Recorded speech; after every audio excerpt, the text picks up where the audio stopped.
ஐயா, இந்த திரைப்படத்தில் யாருமே ப்ரொஃபஷனல் நடிகர் கிடையாது. அந்த மண்ணின் மக்களே நடிக்க வச்சிருக்கோம். ஒரு அங்கே உள்ள மக்கள், அந்த பகுதியிலே வாழ்கிற மக்கள் தங்கள் நிலத்தை கூட மலைவாழ் மக்களுக்கு கொடுத்து உதவ வேண்டும் என்று எண்ணுகிற நேரத்தில் சில வணிகர்கள் அதிகாரத்தை தவறாக பயன்படுத்தி அதை கெடுக்கும் முயற்சியை இந்த படம் சுட்டி காட்டியிருக்கிறது. அதற்கு எதிராக ஒரு காவல்துறை அதிகாரி நேர்மையாக அந்த குற்றவாளிகளை கண்டுபிடித்து மலைவாழ் மக்கள் படுகின்ற துயரம், அதற்கு என்ன காரணம் என்பதை அழகாக விளக்கி அவர்கள் எப்படி அவர்கள் தண்டிக்கப்படுகிறார்கள் என்பதை சிறப்பாக சொல்லியிருக்கிற படமாக புதிய கதைக்களம். அங்கே நடைபெறுகிற பல விஷயங்கள் வெளியே தெரியாதவையாகவே இருக்கிறது என்று அது தெரிய வைத்திருக்கிறார் என்று கூட காளிங்கராயனுடைய வரலாறு பற்றி கொஞ்சம் தான் சொல்லுங்கள். அந்த நல்ல உள்ளம், அதைத்தான் சொன்னேன்.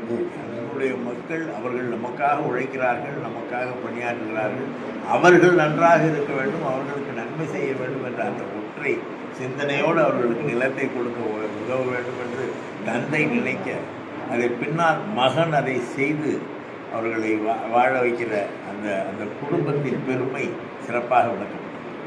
இப்போ பாடல்கள்லாம் நீங்கள் ரசிச்சிங்களா? படம் நல்ல பாடல்கள்லாம் இனிமையாக, அதில் இனிமையாக, மிக இனிமையாக இருந்தது, இயல்பாக இருந்தது பாடல்கள் என்பது. இந்த படத்துக்கு ஏற்ப ஒரு கிராமிய இசையோடு சொற்களும் அதே போல் அமைந்து மிக இனிமையாக இருந்தது. திரும்ப திரும்ப கேட்கும் பொழுது கூட மனதுக்கு இதமாக இருந்தது. ஏன் படம் விறுவிறுப்பாக போகுதுங்களா?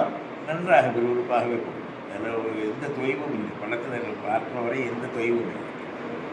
நன்றிங்க, நன்றிங்க. நானும் நாகை மாவட்டத்துக்கான நானே பாடல்கள் இசையமைச்சிருக்கேன், பாடல் எழுதியிருக்கேன். அது எப்படி இருக்குன்னு ஐயா இருக்கேன்.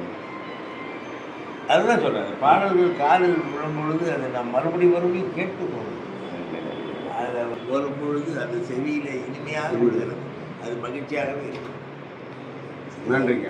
அதை பற்றி சொல்லுங்க. அதுவும் சிறப்பாக இருந்துச்சு. நடிகர்கள் இல்லைங்கிறது, அவங்க தொழில் ரீதியான நடிகர்கள் இல்லைங்கிறது, இயல்பாக அவர்கள் நடித்த போது காட்சிகளும் சிறப்பாக இருந்தது. அந்த கதாநாயகன் இவங்களை தவிர மற்றவங்க எல்லாம் அந்த மலைவாழ் மக்கள், எல்லாம் மலைவாழ் மக்கள். அந்த ஊரில் யாரும் திரைப்படத்தில் எதுவும் கேமராவே பார்க்காதவங்க. அதுவும் காளிங்கராயனுங்கிறவர் என்னென்னா ஒரு விவசாயி. அவர் கிராமத்தில் ஒரு காய்கறி வைக்கிறவர். காளிங்கராயன் கேரக்டர் பண்ணார். அவர் கொஞ்சம் கொஞ்சமாக முன்னேறி அந்த மக்களுடைய உழைப்பை நம்பி அவங்க அதை உழைச்சி அவரை வளர்த்துருக்காங்கன்னா அவங்களுக்கு நன்றி செய்யணுங்கிற அந்த உணர்வோடு அவர் செய்கிறாருங்கிறது தான் அந்த கருத்து.